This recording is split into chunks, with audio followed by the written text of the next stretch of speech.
Jika hendak mengenal berbangsa, lihat kepada budi bahasa. Dengan basmalah kita mulai acara ceramah agama oleh Ustadz ternama. Bismillahirrahmanirrahim. Assalamualaikum warahmatullahi wabarakatuh.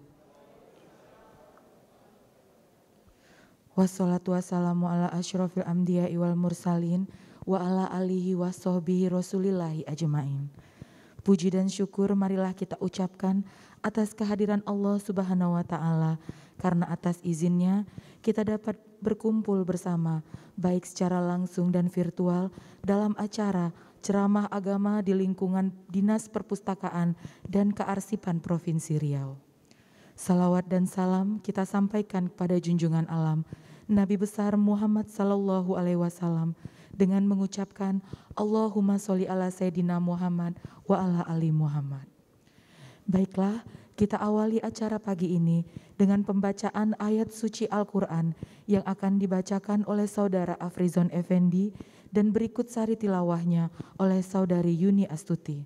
Kepada Saudara Afrizon dan Saudara Yuni kami persilahkan.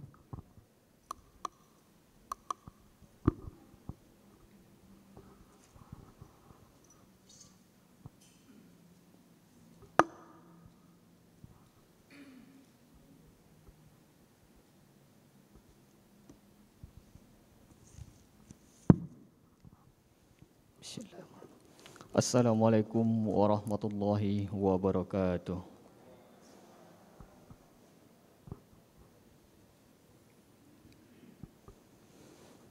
A'udzu billahi minas syaitonir rajim. Bismillahirrahmanirrahim.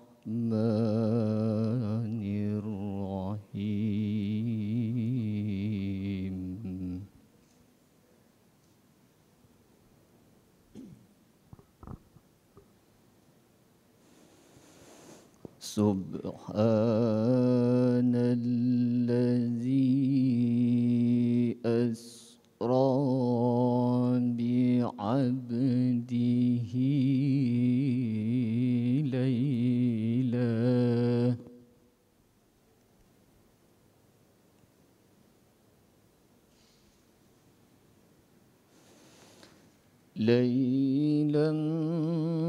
minal masjidil harami ilal masjidil aqsal ladzi barakna haulah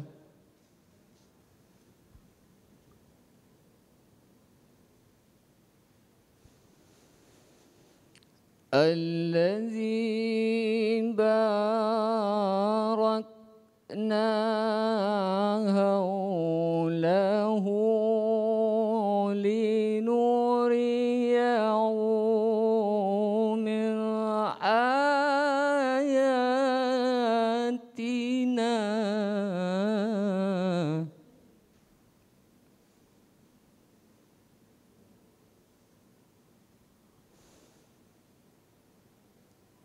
Innahu huwas sami'ul basir.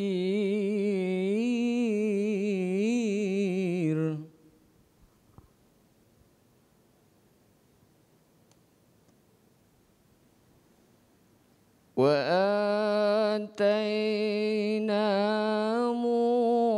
Musal kitaba wa ja'alnahu hudan li bani Israil.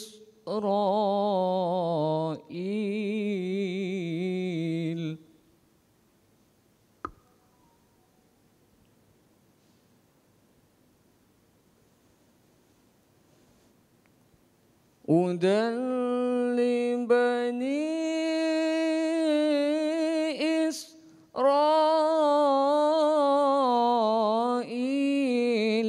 alla تتخذوا من دوني وكيلا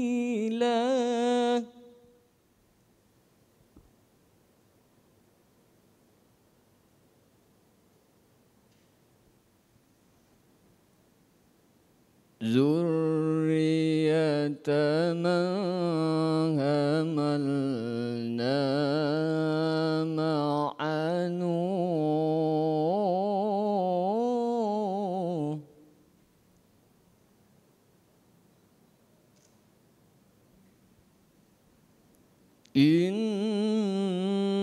إنه كان عبدا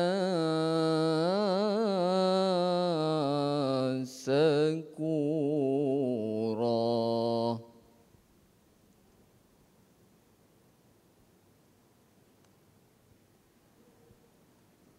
وقضينا إلى بني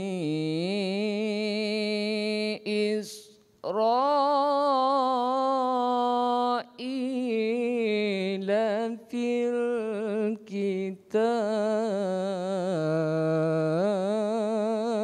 الكتاب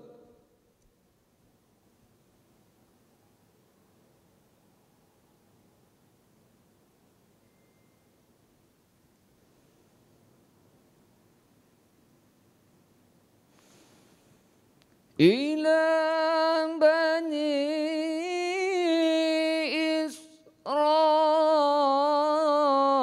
إسرائيل في الكتاب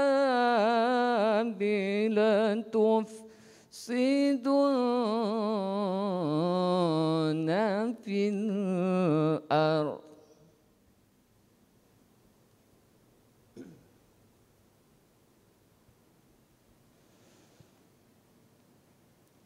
لتفسدن في الأرض مرتين ولا تعلن علوا كبيرا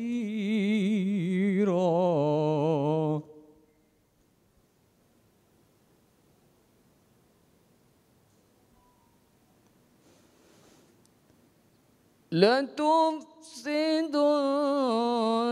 في الأرض مرتين ولا تعلن علوا كبيرا Sadaqallahul azim.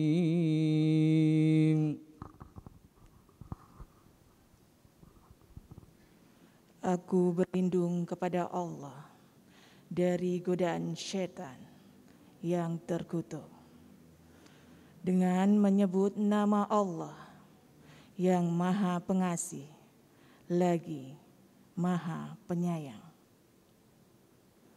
Maha suci Allah yang telah memperjalankan hambanya pada suatu malam dari Masjidil Haram ke Masjidil Aqsa yang telah kami berkahi sekelilingnya agar kami perlihatkan kepadanya sebagian dari tanda-tanda kebesaran kami.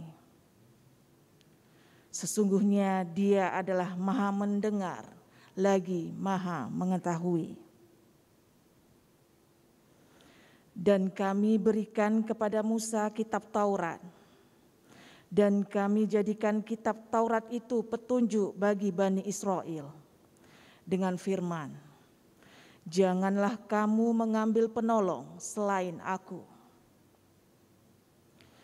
yaitu anak cucu dari orang-orang yang kami bawa bersama-sama Nuh. Sesungguhnya dia adalah hamba Allah yang banyak bersyukur. Dan telah kami tetapkan terhadap Bani Israel dalam kitab itu, sesungguhnya kamu akan membuat kerusakan di muka bumi ini 2 kali, dan pasti kamu akan menyombongkan diri dengan kesombongan yang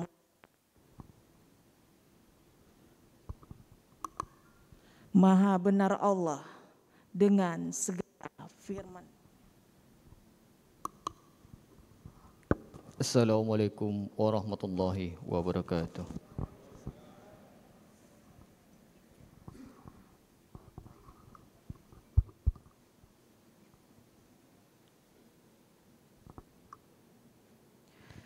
Selanjutnya, sambutan Ibu Kepala Dinas Perpustakaan dan Kearsipan Provinsi Riau. Kepada Ibu kami persilahkan.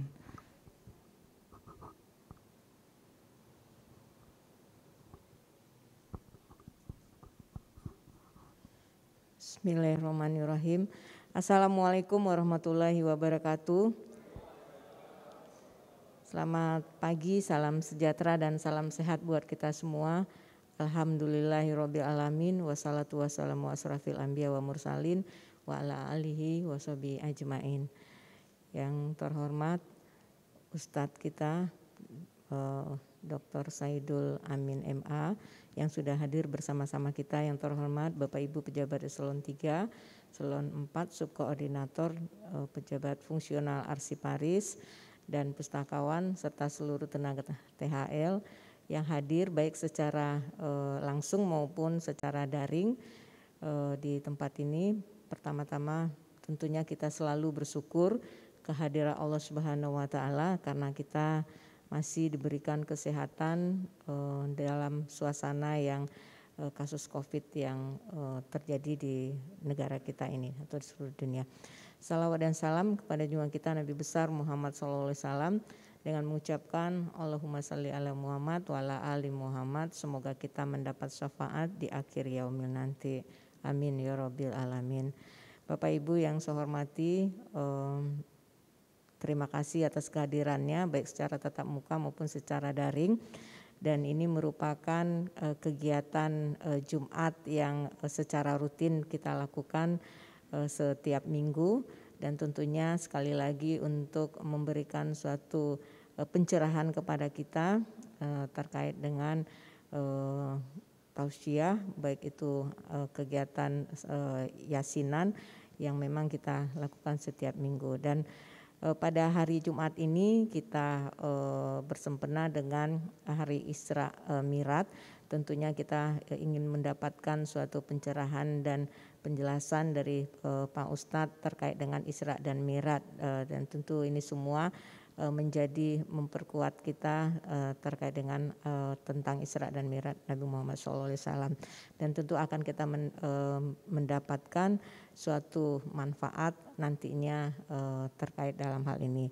Dan memang pada hari ini kita tidak seperti biasanya karena kita batasi sesuai dengan kondisi situasi COVID-19.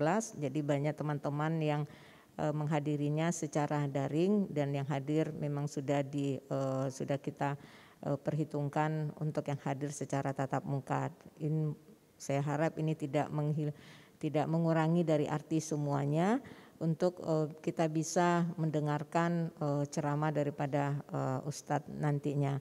Dan pada kesempatan ini juga kami nanti mohon Pak Ustadz untuk memberikan doa kepada teman-teman kita yang baik teman-teman kita, saudara kita, istri, suami dan orang tua kita yang memang lagi dalam keadaan sakit, baik itu terpapar dengan COVID-19 ya, maupun penyakit lainnya. Dan tentu ini semua dan juga terhadap kita semua yang diberikan dalam keadaan sehat walafiat dalam melaksanakan tugas kita sehari-hari. Mungkin tidak banyak yang dapat saya sampaikan karena kita ingin mendengarkan terkait dengan Isra dan Mi'raj tersebut. Terima kasih untuk semuanya. Terima kasih Pak Ustadz sudah hadir, dan tentu ini semua mari kita dengarkan ceramah daripada Ustadz kita. Mohon maaf kalau ada yang salah. Wabillahi taufiq wal hidayah. Assalamualaikum warahmatullahi wabarakatuh.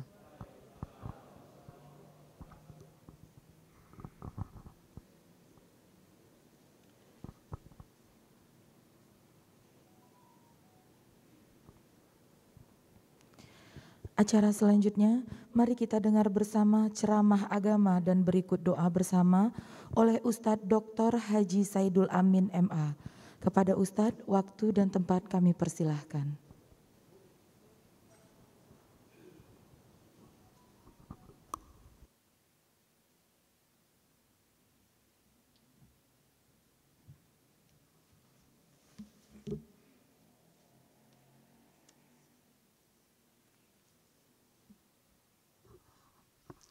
Assalamualaikum warahmatullahi wabarakatuh.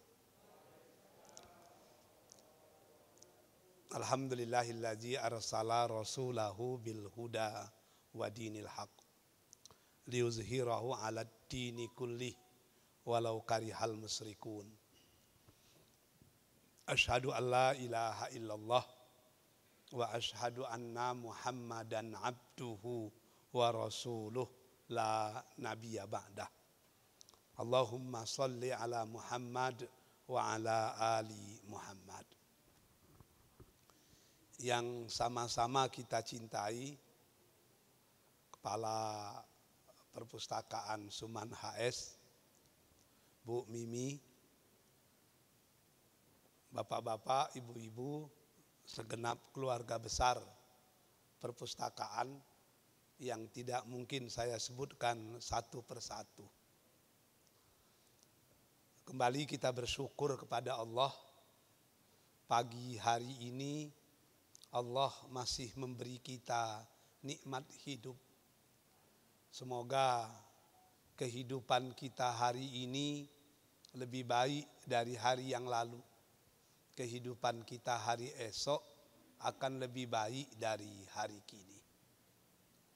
Selawat beriring salam kita pohonkan kepada Allah agar senantiasa dicurahkan kepada Rasulullah Habibullah Muhammad sallallahu alaihi wasallam. Sama-sama kita berikrar agar tetap menjadi umat dan pengikutnya yang senantiasa menghidup-hidupkan sunnahnya dalam hidup dan kehidupan kita insya Allah. Saya tidak tahu apakah kita ceramah saja atau ada tanya jawab, tapi sebaiknya ada tanya jawab lah supaya lebih komunikatif, agar saya juga mendapatkan informasi-informasi baru yang mungkin bisa kita diskusikan bersama-sama. Ibu Kepala Perpustakaan yang kita hormati, bapak-bapak dan ibu-ibu yang dirahmati Allah. Pada hakikatnya, kalau kita berbicara tentang Isra Mi'raj, kita berada di lautan ilmu yang dalam, di samudra ma'rifah yang luas, di belukar pengetahuan yang tidak berbatas. Semakin kita gali peristiwa Isra Mi'raj itu, akan semakin banyak kita tidak tahu tentang peristiwa tersebut. Pada pagi hari ini, sebelum diskusi mungkin, saya hanya akan menyampaikan 4 di antara ribuan hikmah yang ada dalam peristiwa Isra Mi'raj. Yang pertama, Isra Mi'raj itu kondisi di mana sebenarnya akal mesti tunduk kepada wahyu. Kenapa akal mesti tunduk kepada wahyu? Pikiran mesti tunduk kepada agama. Sebab akal dan pikiran itu terbatas. Sementara wahyu itu dari Allah Tuhan yang tidak berbatas. Makanya ajaran Islam itu kan terbagi 2 sebetulnya. Ada yang bersifat ta'abbudi, ada yang bersifat ta'akkuli. Kalau menyangkut masalah ta'abbudi ibadah, kita cukup berkata sami'na wa ata'na. Tapi kalau menyangkut hal-hal yang bersifat ta'akkuli, di mana Allah memberikan ruang yang seluas-luasnya untuk berinovasi dan berkreasi, maka kita dapat berpikir sampai ke ufuk langit yang kita tidak tahu di mana tepinya. Jadi kalau dalam ungkapan yang lebih sederhana, ajaran Islam itu ada yang absolutely absolut, ada yang relatively absolut. Kalau menyangkut masalah yang absolut, yang qat'i, usuluddin, ini akal harus tahu diri. Tapi kalau menyangkut masalah yang furu', yang mutasabih, yang dalam hal ini pemikiran manusia diperlukan sehingga dia masuk dalam wilayah ijtihadiyah, maka kita bisa berinovasi dan berkreasi. Kalau masalah iman, tidak ada cerita itu. Iman itu warnanya cuma dua, hitam dan putih. Tapi kalau sudah menyangkut masalah ijtihadi, masalah fikih misalnya, itu beraneka macam warna. Kita bisa berpegang teguh dengan pendapat kita, tapi harus menghormati pendapat orang lain. Jadi Isra Mi'raj itu apakah masalah ta'abbudi atau masalah ta'akkuli? Yang harus diimani saja atau perlu dipikirkan? Jawabannya bisa dua-duanya, tapi aroma ta'abbudinya itu lebih tinggi. Sebab susah merasionalkan peristiwa Isra Mi'raj. Apalagi ketika itu, sekarang saja susah. Coba kita bayangkan itu, menurut beberapa ahli sejarah, perjalanan dari Mekah ke Baitul Muqaddis dulu itu paling tidak 30 hari. Pulang pergi anggaplah 60 hari. Tapi perjalanan dari Baitul Muqaddis ke langit yang ketujuh, ke Sidratul Muntaha, ke Baitul Ma'mur, itu kan tidak ada yang tahu berapa jarak dan berapa waktu yang diperlukan. Allah hanya sedikit memberi clue, memberi semacam ancang-ancang yang bisa kita jadikan pemikiran tentang langit pertama saja. Kata Allah dalam Al-Quran, walaqad zayyana sama'ad dunya bimasabih. Kami hiasi langit dunia, langit yang pertama itu bimasabih, dengan bintang-bintang, dengan lampu-lampu. Artinya selagi masih ada bintang, itu masih langit yang pertama. Saya buka di internet, berapa bintang yang paling jauh dari bumi. Ternyata ahli-ahli astronomi berbeda pendapat. Ada yang bilang 10 juta tahun cahaya. Ada yang bilang 15 juta tahun cahaya. Ada yang bilang 5 juta tahun cahaya. Itu bintang yang paling jauh. Karena ahli-ahli astronomi berbeda pendapat, saya ambil yang paling kecil saja. Ada bintang yang jauhnya dari bumi itu 5 juta tahun cahaya. Tentu kita tanya 5 juta tahun cahaya itu kira-kira berapa kilometer itu? Ternyata luar biasa jauhnya. 1 detik cahaya 300.000 kilometer. Jadi kalau 1 menit 300.000 kali 60, 18 juta kilometer. 1 jam 300.000 kali 60 kali 60, 1 miliar kilometer lebih. 1 hari 300.000 kali 60 kali 60 kali 24, 25 miliar kilometer lebih.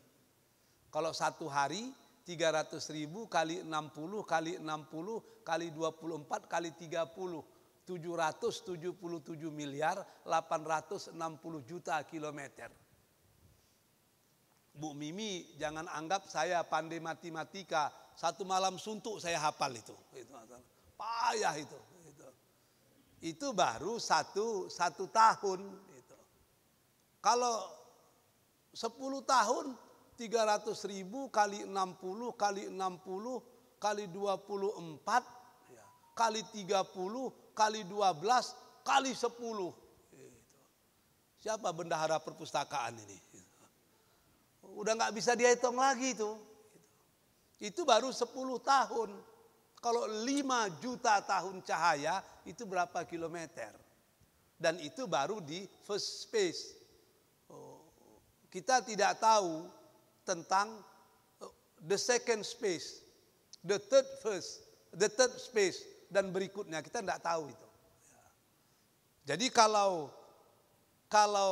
langit yang pertama saja sudah begitu luas, bagaimana dengan langit yang kedua?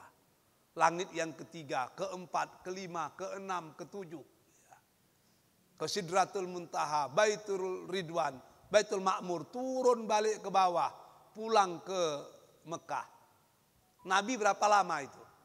Dalam Al-Quran dikatakan seperti yang dibacakan oleh qari kita tadi, Subhanallazi asra bi'abdihi lailan.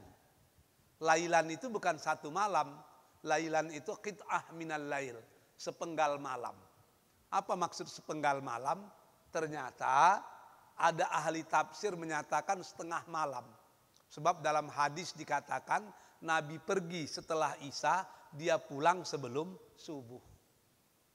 Artinya perjalanan yang tidak berbatas itu dilalui Nabi hanya dalam masa 6 jam. Di mana logikanya itu, di mana itu? Ya.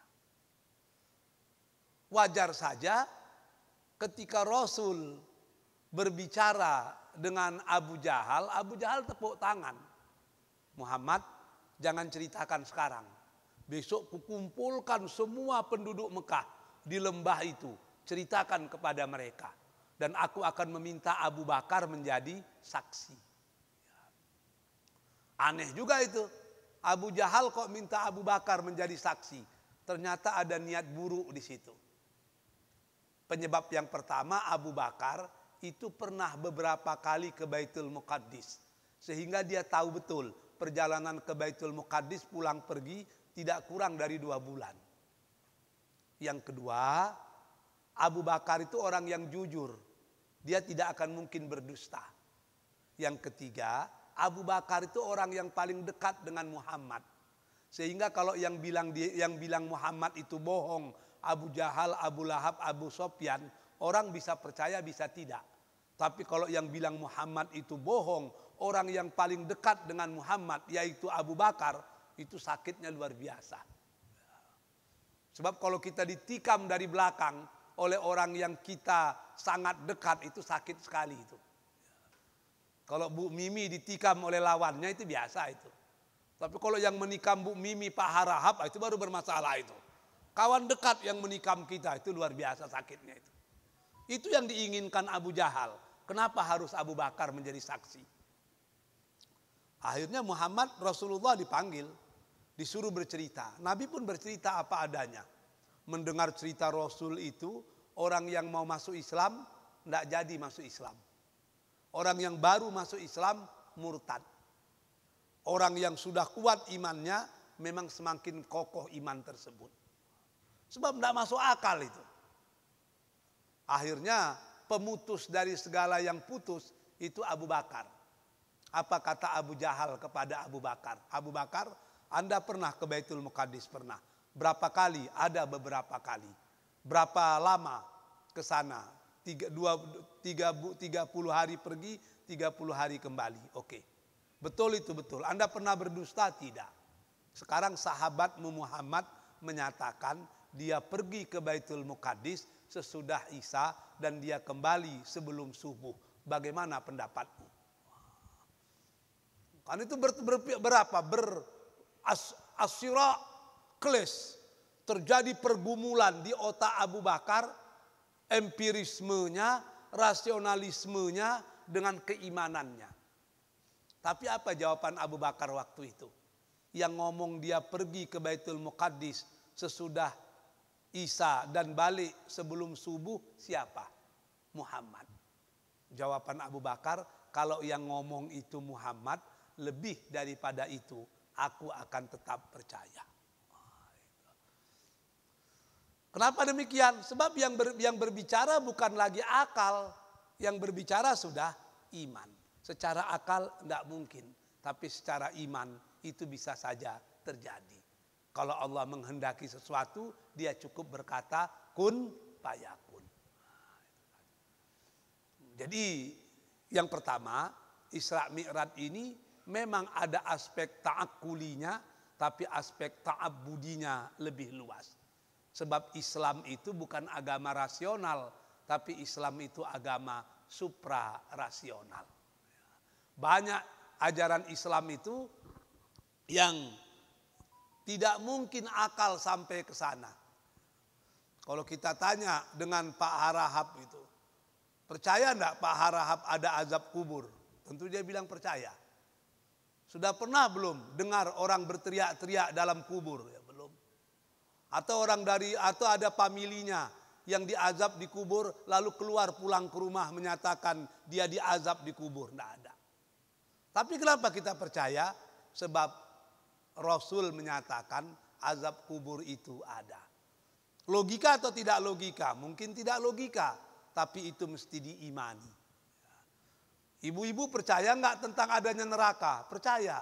Siapa yang pernah balik dari neraka? Tidak ada itu. Kenapa percaya? Karena ini aspek yang ta'abbudi, yang mesti diimani, bukan yang harus dipikirkan. Jadi yang pertama, Isra Mi'raj menceritakan kepada kita bahwa akal mesti tunduk kepada wahyu. Yang kedua, Isra Mi'raj ini merupakan pusat pelatihan yang khusus diberikan Allah kepada Rasulullah dan untuk kita semua. Lembaga edukasi. Kenapa demikian? Sebab selama peristiwa Isra Mi'raj itu, Rasul dipertemukan dengan Rasul-Rasul sebelumnya. Apa guna pertemuan itu? Agar Rasul belajar. Khususnya kita umat Muhammad belajar terhadap kelebihan-kelebihan yang dimiliki oleh setiap Rasul. Jadi pertemuan itu bukan hanya sekedar pertemuan, itu bukan hanya sekedar silatul wajhi, tapi juga silatul fikri, transformations of knowledge and transformations of values. Ketika Nabi bertemu dengan Nabi Adam, apa pelajaran yang hebat di situ? Pelajaran yang hebat, kita diajar tentang dua hal paling tidak. Yang pertama, di saat bertemu dengan Nabi Adam, Rasul Shallallahu Alaihi Wasallam menyadari bahwa iblis itu luar biasa hebatnya. Orang sekelas Nabi Adam, manusia pertama, sekelas Nabi Adam yang juga Rasulullah, itu bisa digelincirkan oleh iblis. Adam dan Hawa itu tinggal di surga. Bisa berbuat apa saja. Sampai-sampai Allah berkata, tinggallah di sini, buat sesukamu. Yang dilarang cuma satu, apa itu? La taqraba hadhihi syajarah. Kalian jangan dekati pokok kayu ini. Pintarnya iblis memujuk, pintarnya setan menggoda. Adam dan Hawa mendekat-dekat ke pokok kayu itu. Akhirnya memakan buahnya. Begitu mereka melakukan kesalahan, maka tidak ada tempat mereka di surga. Sebab surga bukan tempat orang melakukan kesalahan. Ini menjadi pengajaran pertama bagi kita. Kalau Adam, seorang Rasul, bisa digelincirkan oleh iblis, bagaimana pula dengan kita karyawan perpustakaan? Tentu lebih mudah iblis bermain, dan iblis itu sangat canggih itu. Orang sedang sholat saja bisa diganggunya. Banyak pekerjaan yang waktu belum sholat kita ingat, kita tidak ingat. Begitu sholat justru disitulah datangnya. Bahkan di antara adik-adik kita yang muda-muda ini, waktu sholatlah kadang-kadang dia teringat dengan mantan-mantan pacarnya. Sebelum sholat tidak ingat itu. Pak Harahap waktu sholatlah teringat berapa hutang di Bank Rio Kepri yang belum terbayar gitu kan. Berapa lama lagi SK disekolahkan, waktu itu saya ingat itu. Jadi sebelum sholat tidak ingat itu, waktu sholat datang. Pertanyaannya apa? Siapa yang mengingatkan kita itu? Itu kerja iblis. Bahkan yang paling kuat diganggu setan itu imam. Maka tempat imam berdiri itu kan namanya mihrab. Mihrab itu kan isi makan itu.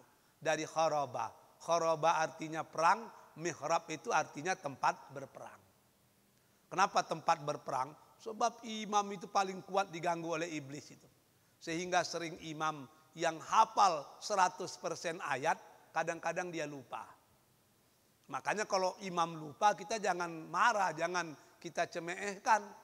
Kalau imam lupa satu ayat, kalau kita jadi imam, semua ayat kita lupa itu. Tidak semua orang yang hafiz bisa jadi imam. Tidak semua orang yang qari bisa jadi imam.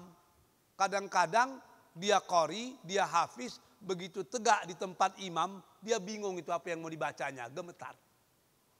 Bertemu dengan pantun orang Minangkabau lama itu. Kapai ke Padang Panjang, singgah dulu di Pandai Sike, di kiro bumi nan beguncang, kironyo kaki nan manggarete. Masalahnya. Jadi orang selevel Adam saja itu digoda, diganggu.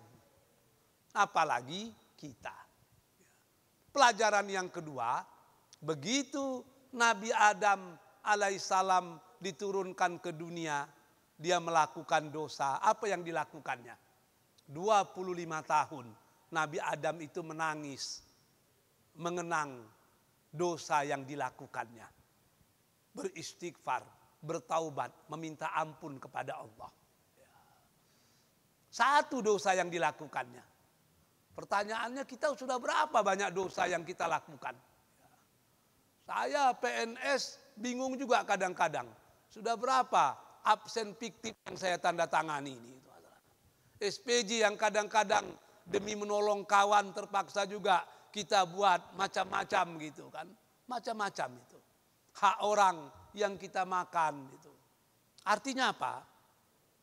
Kalau Nabi Adam melakukan satu dosa, diusir dari surga, 25 tahun dia menangis sambil membacakan doa, Rabbana zolamna ampusana fa illam taghfir lana wa tarhamna lanakunanna minal khasirin. Menangis. Maka kita juga mesti belajar. Sebanyak apapun dosa kita, harus cepat-cepat bertaubat. Sebab kita tidak tahu apakah umur kita panjang atau tidak. Kita mau bertaubat setelah pensiun, berapa banyaknya orang yang mati sebelum pensiun. Bahkan kawan Bu Mimi, bekas kepala perpustakaan kita, jadi Kemenkoinfo baru beberapa hari meninggal dunia kan. Begitu singkatnya itu. Ada kawan bilang biasanya orang meninggal itu akan menarik orang-orang yang dekat dengan dia. Ada nggak yang dekat dengan dia dulu itu? Jadi artinya apa gitu kan? Kalau secara akal kita tidak mungkin lah. Beliau paling-paling baru 50 lebih saja. Rata-rata orang Indonesia kan meninggal umur 70. Masih ada 20 tahun lagi. Anggaplah 20 tahun lagi. Pensiun kita ke eselon 2 ini paling-paling 58 atau 60. Kan masih bisa 10 tahun taubat itu. Tapi tidak bisa. Begitu datang waktunya, tidak bisa la yastakhiruna sa'ah wa la yastaqdimun. Tidak bisa dimajukan sesaat dan tidak bisa dimundurkan. Jadi ketemu dengan Nabi Adam itu ada pembelajaran yang diberikan. Bertemu dengan Nabi Idris, luar biasa lagi. Idris itu kan bukan nama aslinya. Sebab Idris itu bahasa Arab. Ketika Nabi Idris lahir, belum ada bangsa Arab. Cuman Idris itu adalah gelar. Berasal dari kata-kata darasa yadrisu Idris. Artinya belajarlah. Kenapa Rasul harus bertemu dengan Nabi Idris? Agar Rasul senantiasa belajar. Agar kita umat Muhammad senantiasa belajar. Maka menurut sejarah, manusia mengenal angka di zaman Nabi Idris. Manusia mengenal huruf di zaman Nabi Idris. Bahkan manusia baru bisa berperadaban dari kehidupan yang berpindah-pindah lalu hidup berkampung itu di zaman Nabi Idris. Dan manusia baru mengenal pakaian secara betul itu di zaman Nabi Idris. Nabi Idris itu di dunia filsafat barat dikenal dengan Hermes. Dia dikenal dengan Hermes. Dianggap manusia setengah dewa yang bisa berhubungan dengan manusia, tapi dia juga bisa berhubungan dengan Tuhan. Menurut kita cocok, itulah yang disebut dengan Rasulullah. Maka induk angkang dari semua filsafat di barat itu pasti ditujukan kepada Hermes. Nanti Hermes punya murid macam-macam, sampailah ke Hesiod, sampai ke Horat, nanti baru sampai filosof-filosof alam, baru muncul filosof manusia seperti Socrates, macam-macam lah itu kan. Tapi induknya adalah Hermes. Ternyata ada pertemuan antara filsafat barat dengan filsafat Islam, bahwa Hermes di dunia barat sama dengan Idris di dunia Islam, yaitu sosok manusia yang mengajarkan manusia ilmu pengetahuan. Maka Isra Mi'raj itu membukakan cakrawala, Nabi bertemu dengan Nabi Idris agar Rasul itu senantiasa belajar. Bertemu dengan Nabi Harun dan Musa itu bukan sekedar pertemuan biasa, agar kita umat Islam belajar bagaimana bersaudara dan bersahabat secara betul. Bersaudara dan bersahabat tanpa pamrih. Nabi Musa itu yang dihadapinya Fir'aun. Fir'aun itu sudah sampai kepada level pendurhakaan yang paling tinggi, yang menyatakan dirinya ana rabbukumul a'la. Akulah Tuhan kalian yang paling tinggi. Maka orang yang menentang Fir'aun pasti dihabisi. Lalu Allah Subhanahu wa ta'ala memerintahkan Nabi Musa berdakwah kepada Fir'aun. Itu kan cari mati itu. Cari mati itu. Diajak Nabi Musa, umatnya Bani Israel yang lain, agar mau mendampingi dia berdakwah dengan Fir'aun. Satu orang pun tidak ada yang sanggup. Sebab itu menyerahkan nyawa. Siapa yang sanggup? Harun. Dengan senang hati Harun berkata kepada Musa, wahai anak saudara ibuku, maka mari kita sama-sama berhadapan dengan Fir'aun, menyuruh dia untuk bertaubat dan menerima ajaran agama yang sebenarnya. Pergi. Tapi Fir'aun tidak menerima. Masa mungkin Tuhan mau menerima perkataan manusia? Bahkan Fir'aun tambah murka. Diperintahkannya agar Musa, Harun dan pengikutnya di bumi hanguskan, dimusnahkan dari bumi Mesir. Begitu SK pemusnahan terbit, Musa, Harun dan pengikutnya berlarilah menuju Asia dengan melewati Laut Merah. Akan melewati Laut Merah itu bingung. Di belakang Fir'aun dan tenteranya yang sangat lengkap mengejar, di depan lautan. Bagaimana mungkin bisa ke seberang? Akhirnya Allah berfirman, pukul tongkatmu ke air laut itu, ke Laut Merah itu. Dipukulkan, top gitu. Laut terbelah. Itu yang mukjizat. Nabi Musa dan Harun serta pengikutnya berjalan di laut yang terbelah itu menuju benua Asia. Di daerah Saudi sekarang. Sementara tentara Fir'aun mengejar di belakang. Ketika Harun dan Musa beserta pengikutnya sampai ke tepi, tentara Fir'aun ada di tengah. Lalu Allah menutup kembali laut tersebut. Binasa dan matilah Fir'aun. Itulah baru terjadi dalam sejarah peradaban manusia, Tuhan mati tenggelam. Sebab Fir'aun menyatakan dirinya Tuhan, tapi ternyata dia mati tenggelam. artinya Tuhan tidak pandai berenang. Bagaimana mungkin orang mengaku diri Tuhan mati tenggelam, orang mengaku dirinya Tuhan tidak bisa berenang, menyelamatkan dirinya sendiri saja tidak bisa, konon kabar mau menyelamatkan orang lain, mustahil. Jadi persahabatan abadi itu dilakoni oleh Musa dan Harun.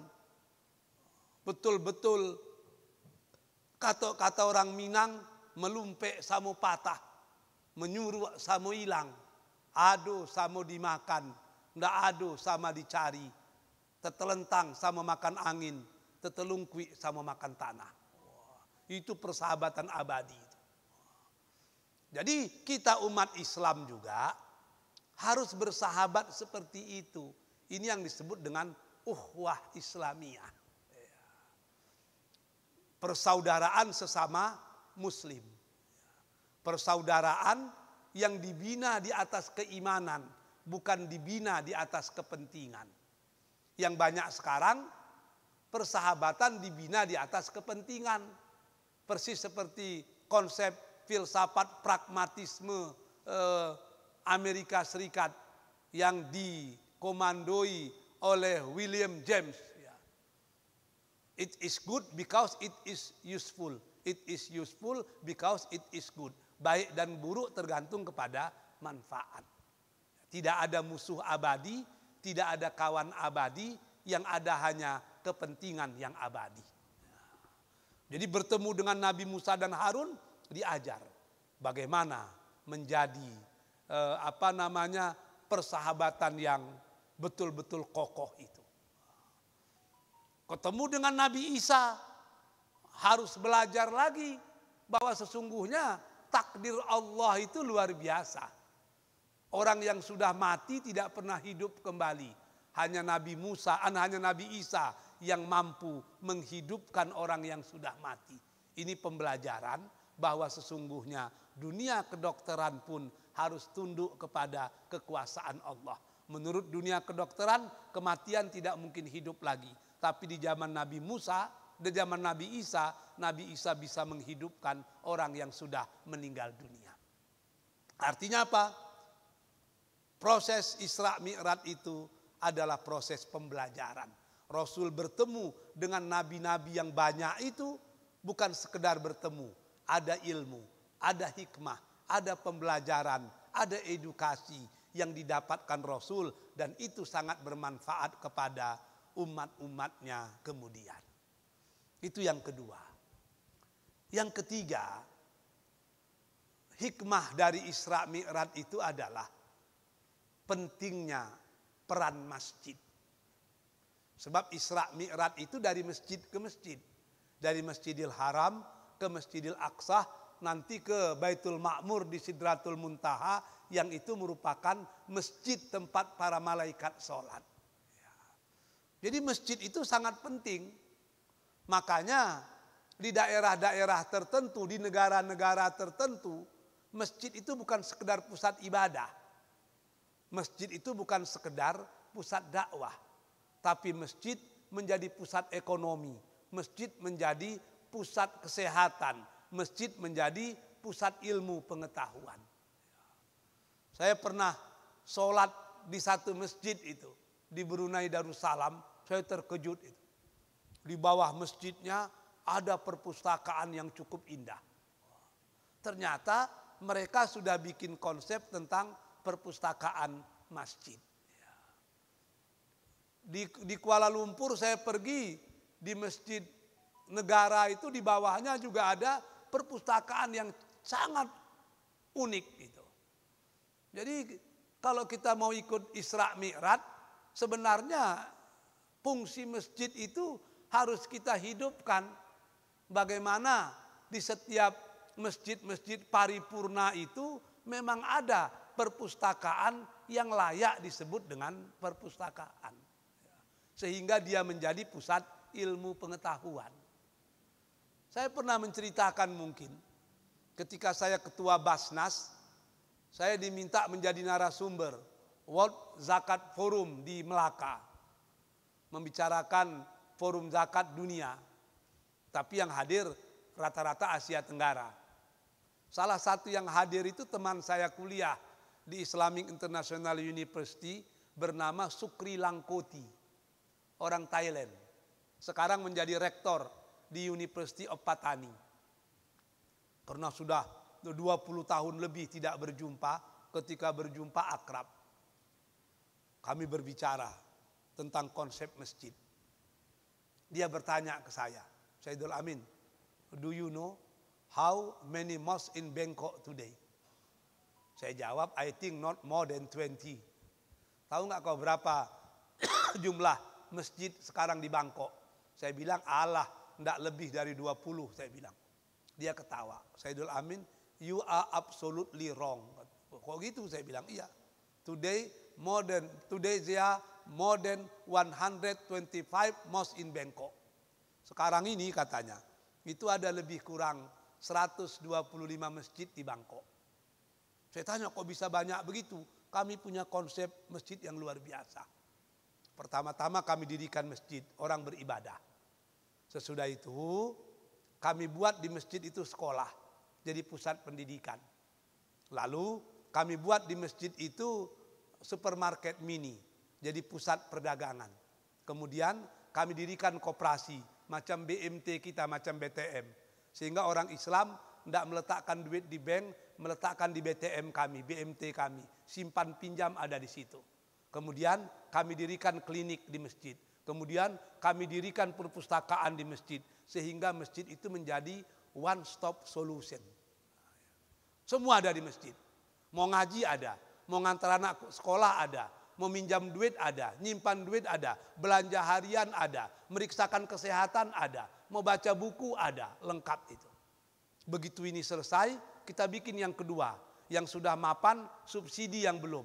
Udah itu kita bikin yang ketiga, nanti keempat, kelima. Jadi subsidi silang. Akhirnya masjid itu menjadi pusat-pusat dakwah yang paripurna. Orang melakukan apa saja ada di masjid. Nah, ini yang kita belum ada. Masjid kita hanya pusat ibadah, paling-paling pusat pendidikan, itu pun hanya MDA dan lain-lain. Belum lagi bisa sampai kepada pusat research. Makanya dakwah kita sering terlambat.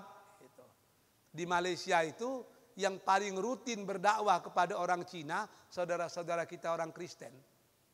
Yang sering berdialog ke masyarakat Cina, orang Kristen. Sehingga menurut data di situ, 10% orang Cina itu jadi orang Kristen. Hanya sedikit sekali yang jadi orang Islam. Padahal Cina di situ hampir 30% sekarang. Jadi akhirnya nanti akan banyak orang Cina lebih memilih Kristen daripada memilih Islam. Dan kita gagal dakwah based on research, gagal. Kenapa orang Kristen berhasil di Tapanuli Utara? Menurut sejarahnya, sebelum pendeta datang, sebelum misi datang, yang datang ke Tapanuli Utara, masuk dari Sipiro, terus ke arah Tarutung, terus sampai ke Porsea, ke Balige, kemana-mana itu justru antropolog dan sosiolog. Di bawah seorang ilmuwan hebat dari Jerman yang bernama Dr. Nommensen. Dia duduk di situ, dipelajarinya betul sosiologi Batak itu. Bertahun-tahun dia di situ. Selesai balik ke Jerman. Dipanggilnya para misi Kristen. Diceritakannya begini orang Batak. Jadi mau menghadapinya harus begini, harus begini. Sesudah itu baru masuk misionaris. Itulah penyebabnya maka Tapanuli Utara itu mayoritas Kristen. Karena dakwah mereka berbasiskan penelitian. Sementara kita masih seperti ini juga. Anak-anak pang banyak orang Islam, gelandangan banyak orang Islam. Kelompok-kelompok elit anak-anak muda kita yang mainnya di mal-mal kelas tinggi, di kafe-kafe kelas tinggi itu rata-rata orang Islam. Tapi bagaimana kita menghadapi mereka? Kita tidak punya cara.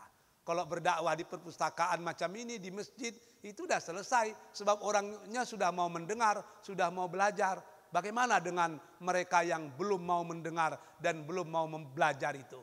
Apa yang harus dilakukan? Nah, maka ke depan dakwah mesti berbasiskan research. Jadi peristiwa Isra Mi'raj itu dari Masjidil Haram, Masjidil Aqsa, Baitul Ma'mur itu semuanya masjid. Ini menceritakan bagaimana pentingnya posisi masjid. Yang terakhir, Isra Mi'raj itu Rasul sesungguhnya sedang membawa obat mujarab untuk semua jenis penyakit manusia. Itulah yang disebut dengan sholat. Maka sholat itu sebetulnya obat dari semua penyakit. Kata ahli-ahli Tibun Nabawi, semua sakit itu bermula dari permasalahan psikis. Sementara sholat itu justru menjadi obat bagi semua penyakit kejiwaan atau psikis tadi. Maka kita merasa berat melaksanakan sholat karena masih menganggap sholat itu sekedar kewajiban. Tapi kalau kita sudah merubah mindset, menganggap sholat itu merupakan jembatan emas antara manusia dengan Tuhannya, sehingga mereka bisa berkomunikasi intim, dan apapun yang tidak bisa diselesaikan sesama manusia, itu bisa diselesaikan dengan Tuhan, maka kita akan menjadi pribadi-pribadi yang sangat rindu melaksanakan sholat. Sebab ahli-ahli sufi menyatakan as-sholah rihlah ar-ruhaniyah. Sholat itu pengembaraan rohani. Ketika Bu Mimi sholat, badannya di Pekanbaru, tapi jiwanya seakan-akan bertemu dengan Allah di Sidratul Muntaha. Ada yang menyatakan as-sholah mi'rajul mu'minin. Ketika bapak-bapak dan ibu-ibu sholat, seakan-akan ibu-ibu sedang mi'raj. Karena Rasul sangat dekat dengan Allah ketika dia mi'raj. Maka kita sangat dekat dengan Allah ketika kita sedang sholat. Siapa di antara kita yang tidak punya masalah? Tidak ada itu. Bapak-bapak ini punya masalah semua ini. Mau diceritakan ke istri tidak sampai hati. Diceritakan ke anak tidak enak. Diceritakan ke dunsana tidak lama. Ceritakan ke kawan, kawan juga punya masalah.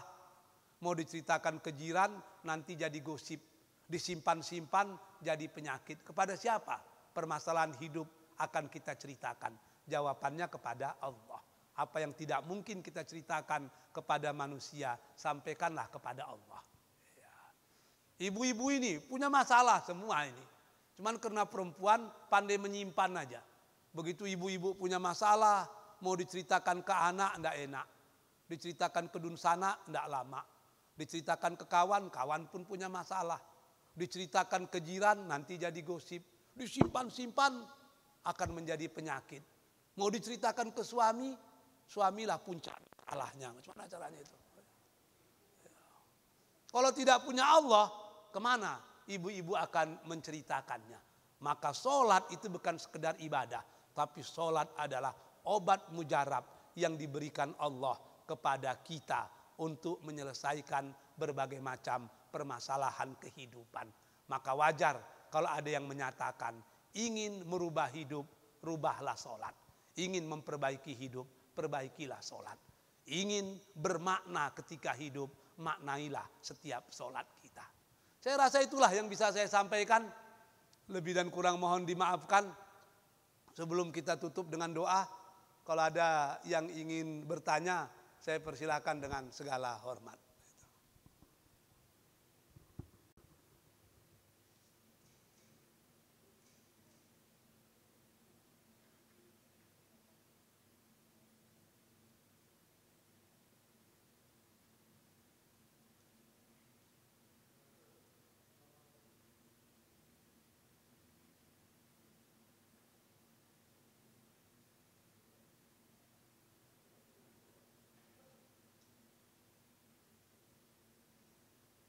Ada?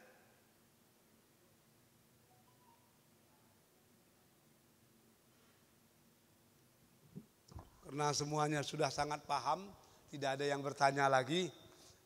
Kita sama-sama berdoa kepada Allah Azza wa Jalla. Al-Fatihah.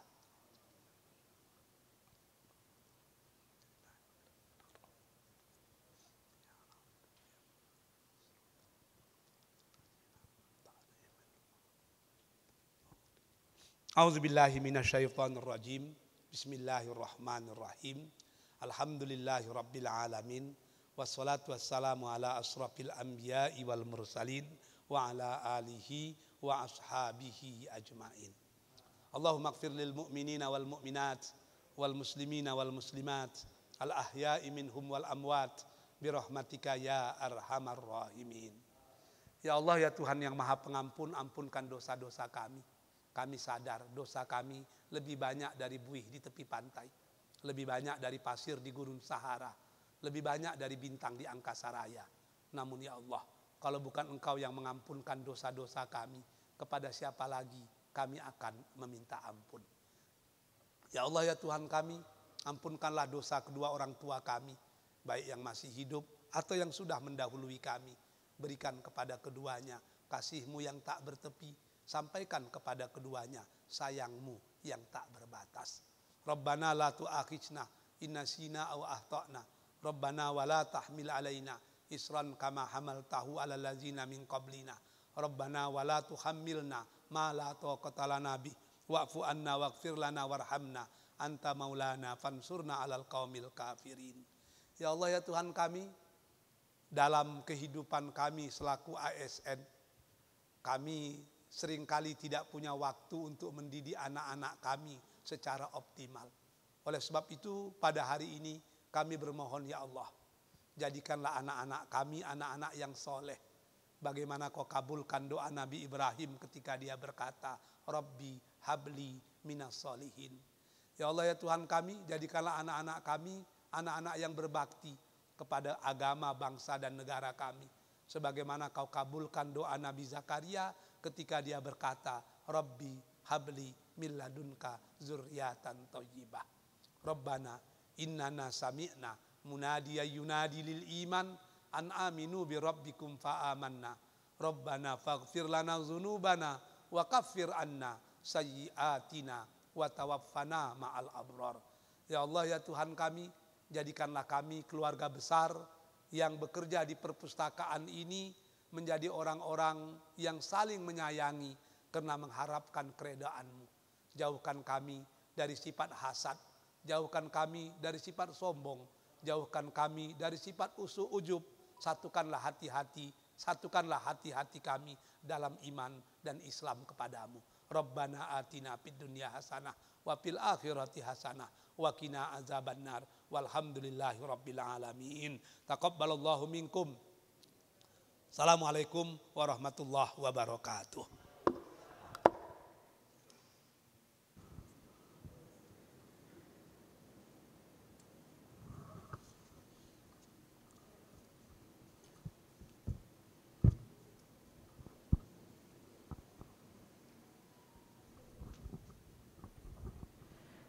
Terima kasih kami ucapkan pada Ustadz Dr. Haji Saidul Amin MA.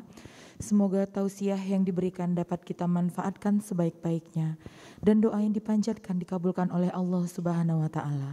Amin ya Rabbal Alamin. Demikianlah acara kita pada pagi hari ini dilaksanakan. Dan tak lupa dalam menjalankan tugas di kantor, kita tetap selalu menjaga protokol kesehatan agar pandemi COVID ini segera berakhir hingga kita dapat menjalankan kehidupan normal seperti sedia kala. Jika hendak mengenal baik perangai, lihat ketika dengan orang ramai. Ceramah sudah, doa pun usai, ucapan hamdalah sebelum kita bersurai. Alhamdulillahirabbil alamin. Izin kami undur diri. Wassalamualaikum warahmatullahi wabarakatuh.